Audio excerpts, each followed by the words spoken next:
Try to do a savings account. Yes. Even if it's like $50 to $100 out of your paycheck, it helps. It'll grow. A lot of banks too, like if you get a deposit, so you get paid like every 2 weeks or every week, you can set up a rule in your bank account where it will like, please save, even if it's like $5 or $10, okay? $10 every time I get paid X amount. So anytime there's a deposit in your account of $800, $10 of that is going to immediately go to savings.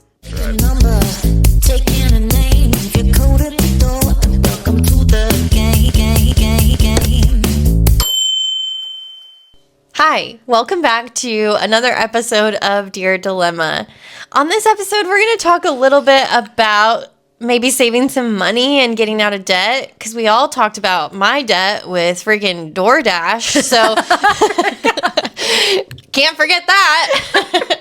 So we're going to talk a little bit about how to change your ways of life and move forward. How's your debt been with DoorDash? Better now that we're not door dashing all the time. It's so expensive. We let ourselves DoorDash maybe, like once a month now. Yeah, because I will just say the area you live in is not near the main areas. No, like it's far away. But we also don't want to DoorDash from like the east side of town, because then it takes like 20 minutes and the food's cold. Yeah. But sometimes you just can't leave your house. I would just like to say that I was traveling for work last weekend, and I didn't DoorDash, but I Uber Eats. But it's through the company card. But I just kept looking at the price. I'm like, it would be half this if I just went and picked it. But I can't pick it up because I'm stuck at a shoe show. Yeah. So I have to. But I'm just thinking like, wow. And then I thought, Hannah must have spent so much. You know, sometimes it's like it just hits different when it's like Friday night. I know. It's been a long week. Well, honestly, you have a kid. Pizza's getting expensive now, and delivery. Yeah. That. We need help. Yeah. Okay. I will say this. I have tried to. Well, I've consolidated I said that right. Yeah, you did. Thank you. I consolidated my debt into one loan because I had gotten, and college kids in high school, listen to me now. Don't listen to the credit cards. They're all scams.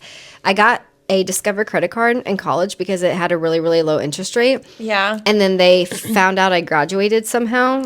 My information got updated. Did your interest rate go up? It went from like, I don't know, 8 or 9% to like 25. That's awful. Yeah. So what did I have to do? I ended up getting a loan plus Molly's vet bill, which was insane. So I consolidated to get a lower payment and a way cheaper interest. I think my interest rate was like 7%. Like a personal loan, or did you like flip it over to like another credit card with like a 0% interest? No, I did a personal loan through. So like it's where I do my house loan through. But it's nice to see, like, if you have a lot of credit card, don't put it on to another one. I don't even know how to do that. Go to like your local what's credit union? Yeah, credit unions to kind of get, because that helps a ton, because not only does it put it all on one and you have just one lump sum, you're not having to worry about, do I got to pay this, you know? Yeah. And the interest rate's going to be, I mean, I'm pretty sure low. I'm under like 9%. Yeah. Also, your credit, it helps your credit score, but also you have to have a good credit score to get lower. True. Yeah. So right now, speaking of debt, I am putting extra money down, kind of like that. What's the snowball effect? Dave Ramsey. I was going to say Gordon Ramsay. Gordon Ramsay's the food guy. That's kind of funny, though. I was nothing. I was in the right last name. Yes. But kind of like that. So I'm taking like what I owe the cheapest on right now. So like my motorcycle. Yeah. And I'm paying like, I'm doing this, keeping the monthly payment, but then I'm paying an extra couple $100s. So that's going to be done next week. And then I'm going to go into the rest of my loan for like Molly's vet bill. Yeah. Do the same thing, keep the monthly payment, but then pay extra money. And you're supposed to per put paycheck. Yes. And for I don't agree with all of Dave Ramsey's stuff. I've never but read his stuff. This was just me coming up with it on my own. Oh, okay. Is it close to what he does? Well, yeah, it's called the snowball effect. So you basically start with your lowest amount owed despite interest rate, which I don't think is always maybe like That's the where best I'm at right option. now. But Student loans, that's the last one I have to tackle. yeah, so it's like you take, say you owe like $100 minimum payment on your first credit card, and it's only $1,000, but then you have another credit card that's like $3,000, and that minimum payment is $200. So you pay extra on this first one until you get that paid off, and then you take the amount that you were paying on that first one and you apply it to the second one until you knock that one out, and then so on. On top of already doing the monthly payment. Yeah, so you always like you pay the minimum, but you only pay extra on the lowest amount until you get it paid off. And then take that. So if you were paying like $150 on the first one, you take the 150 and add it to your next one. And I think too, doing it per paycheck, and it obviously depends on how you get paid. Obviously weekly is a little bit harder, but you can still set some money back to try to do it monthly. But like for me, I try to do, because I get paid bi-weekly, so I try to do every paycheck putting at least like 100 to 200 towards whatever I'm paying to on top of the monthly. Yeah. I can't go, obviously you have to be smart and you can't overdo it, because obviously you have to think of financially all your other bills. Yeah. And you don't want to then have no money for groceries or food or whatever it may be. So it really has to work within your pay realm, yeah, I guess. and your budget. Like that's probably the one thing that I can tell people. There's so many like free budgeting apps out there. Even Dave Ramsey, if you're not like a follower of him, you can still download. It's called Every Dollar. It's an app that you can essentially set up your electronic budget. If you pay for the subscription, which my work actually covers for that subscription. Nice. So I use that, and it like automatically. Is that how you saw your... How much I was, that's how I figured out how much we were paying for restaurants and DoorDash, because it takes every transaction from your bank account and then it loads it in the app. So then you have to say like, oh, this charge from DoorDash, where does it go? I want to allocate it to restaurants for the budget. So you see like your little folders basically. Yeah, and you see like how much you planned and then how much you actually spent and kind of where your deficits are. Like I think a lot of people don't even know how to do just a general budget. Yeah. Like we're not taught that in school. We should be taught how to do that. They're not taught it now. No. Because we had that whole episode about having kids, and I'm sure if they are not teaching sex ed, they're not teaching you how to survive out there in the real world of budgeting and stuff. That's what I don't understand. Like as an 18-year-old, whether you decide to go to college or not, it's still important to know how to do a budget, like just a general budget. What are your expenses going to be when you move out? I had no clue, like, how much car insurance costs, or, like, renter's insurance if you're renting an apartment. How much do you need for a deposit? How much for electricity? Like, your car... I mean, all these things that you don't even think about. Like, if you're blessed and you have parents that pay for some of that stuff, then you just don't know. Speaking of my childhood trauma. Just kidding. Or maybe you know at the age of 10. I do. Matter of fact, 16th birthday, my parents were like, happy birthday, here's your car, payments start next week and insurance is due in 4. And I was like, ah! Yeah. I mean, it was obviously, they made sure it was going to be in my budget of being in high school and having a job as a hostess. But still, I was like, But honestly, that helped me, because it helped me... Well, I still got in trouble with the credit card situation, which is good to do it ahead of time so you can regain yourself. So by the time you're our age, your credit is like better up there. And you learn quick. Or some people don't. Sometimes it's like just in their bloodline to just keep spending, or they break out of that as well. And you need to have like some money set aside, like try to do a savings account. Yes, even if it's like $50 to $100 out of your paycheck. It helps. It'll grow. A lot of banks too, like if you get a deposit, so you get paid like every 2 weeks or every week, you can set up a rule in your bank account where it will like, please save, even if it's like $5 or $10, okay? $10 every time I get paid X amount. So anytime there's a deposit in your account of $800, $10 of that is going to immediately go to savings. You could do simple rules like that. I think you should definitely...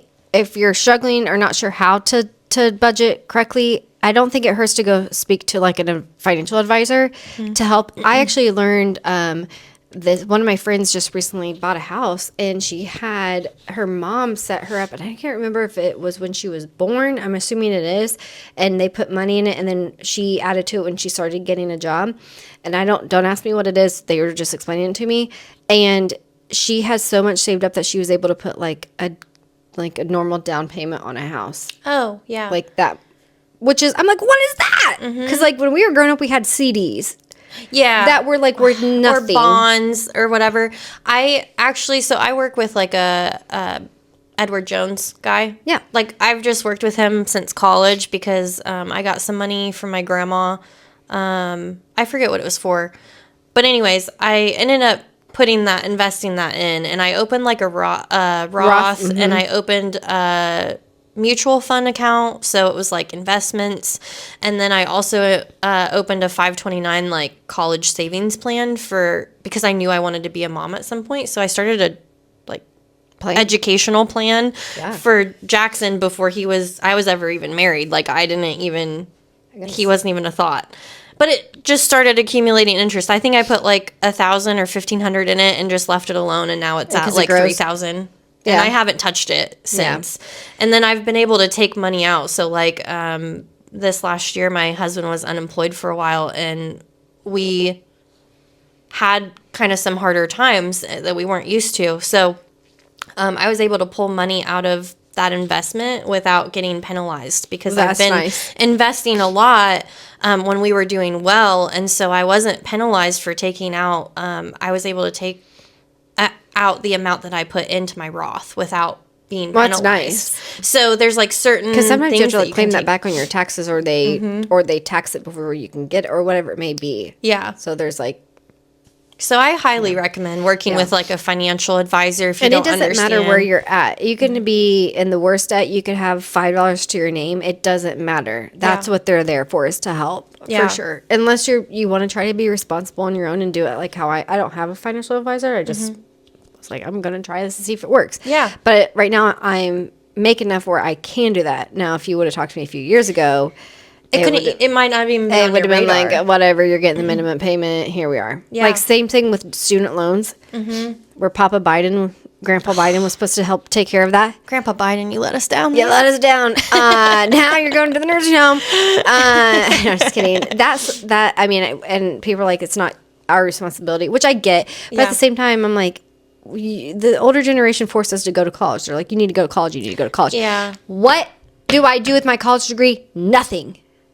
Ooh, this is a little off topic, but now I owe it. I really think that there should be some sort of percentage for like whatever you go to college for. So say you go to college to be a doctor, then you might have to pay actual 80% of whatever that college tuition is based on your income, your expected income when you graduate.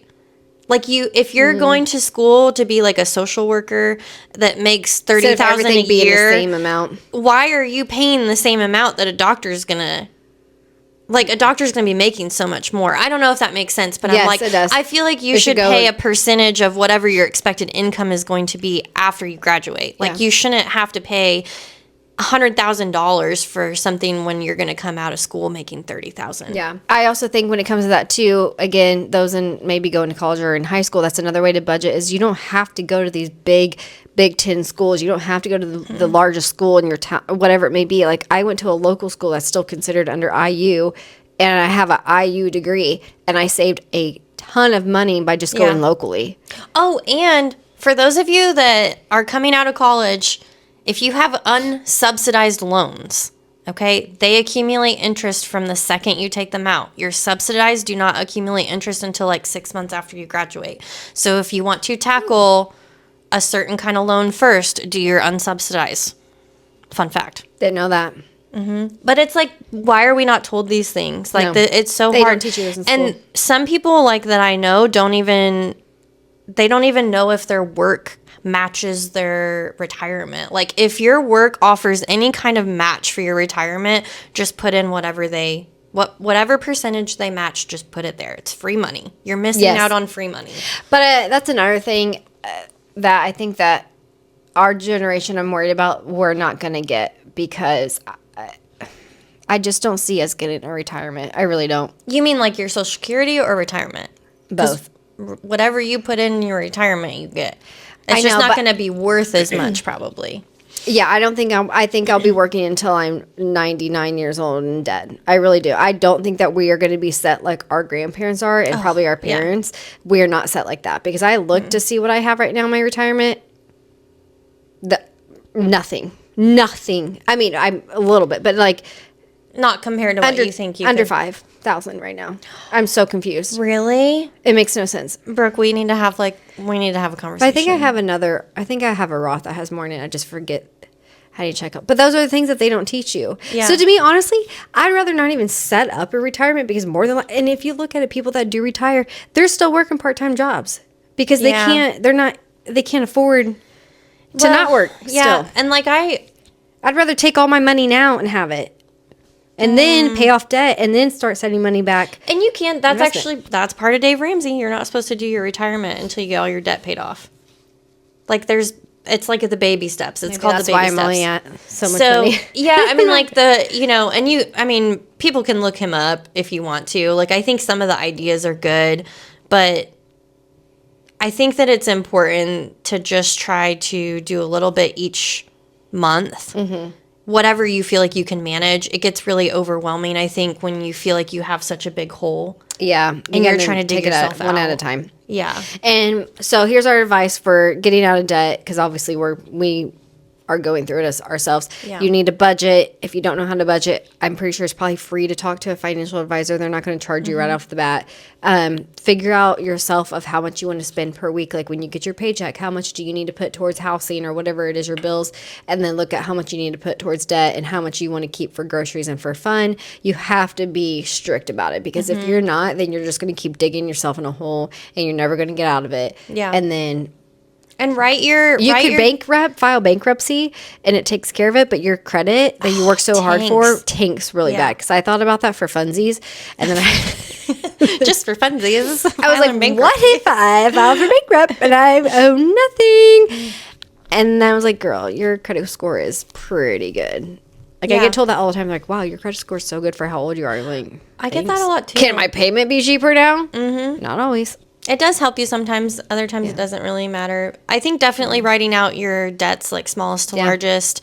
Monthly Know your receipt. interest rates on all of your debt.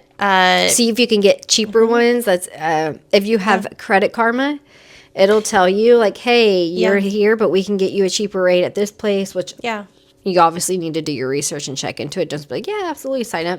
But I get notified all the time about that. Like, you could apply for this credit card and get this or this car insurance or this loan, and it's cheaper. And I'm like, but I look into it to make sure it's legit. And also like not getting ahead of yourself with like too many credit cards too. I think that like it's easy to lose track of that. Like maybe just have one for emergencies or one that you just put gas on just to build your credit score and then you pay it off at the end of every week or something. Like there are ways to responsibly use credit cards, but you have to know that you have to know what you're doing. It's not free money. Yeah, it's not free money. You gotta pay it back, and you will top out. Let's say you have a $5,000 credit limit on your credit card, and you think, oh, I hit $5,000. That's it. They'll max me out. I won't have to pay. You're gonna get all that interest on top of it. So like you're not just getting $5,000. You're also getting that 25% interest per month. So it's like you're never gonna. That's what once I got all that taken care of, I applied for one credit card that has low interest rate through my bank.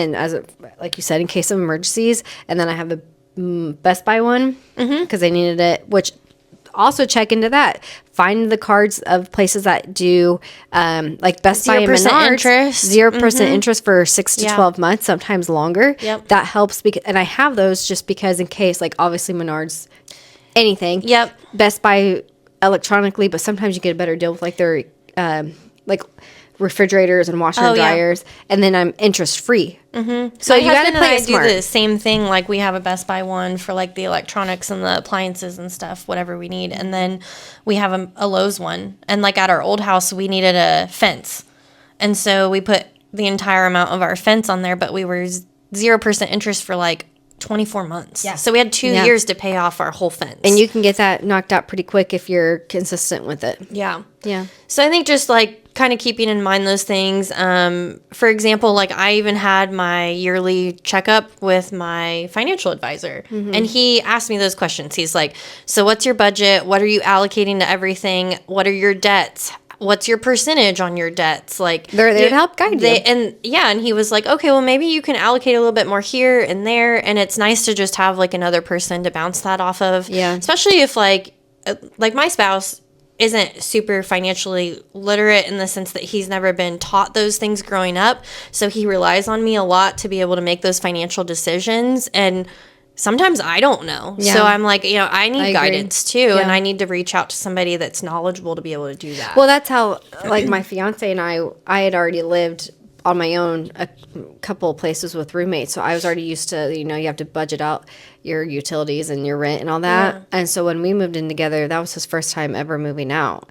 So he So he had to didn't know. learn. And then, he gets his place for his job. So he's got to, where he rents, and he has to make sure he pays those on time. And so those are things that it's okay if you learn those later on. It's not, we're not saying you're dumb or you're stupid or Yeah. why didn't your parents teach you this? It's not always the parents either. Like the school system should be teaching it. And so sometimes you don't learn those things until you're between like 18 to 25, depending on how Yeah. lucky you are to be able to still be at home, or you don't have to take on those financial burdens. But you'll have to learn eventually. Yeah. And it sucks. So It does. go It's hard. ask for help, whether it's your parents or a financial advisor. Be smart about budgeting. At least know where you are, where your monthly expenses are, Yeah. how much you're spending on certain things, and then you can always tailor that to just better fit Yeah. your lifestyle too. You don't have to go crazy. Like I kind of giggle at Dave Ramsey because he calls it rice and beans. Like no eating out. You literally just need to go home and eat like ramen and rice and beans. Like he's kind of saying I like already the did that my whole life extreme. growing up. I don't want to do have- that no more. Have 3 jobs and just like put every waking last moment into paying off this debt. That's And a I'm little like, too much. I just don't think like I want to enjoy my life. yeah. Right. Yeah. So it's like finding that balance I think is important, like being very strict but also being able to maybe DoorDash once a month. I thought, I thought about that too, of like going and back and serving at one of my favorite places I served at. That's not like a chain store, it's locally, and but then I'm like, oh, I don't want to work every weekend. Yeah. But that's like fast money you can get. So if you can serve or like bartend as Have a little side hustle. that's cash right away. Like Yep. we were talking about me possibly doing a side hustle job that I think would do well, and it'll be bring in extra income. But then in my mind, I'm like, tax season comes. How does that work? Right. Like I need to talk to my tax lady because I don't want it to like screw me over. Yeah. But yeah, those are other ways too of if you have time and you can do it and it works. Get a second part-time job that can bring either cash right away for you to start paying things off, or is worth it payment wise. So Yeah. there's options out there. You're not alone. No, and we all know that it's hard. I think we've all been there.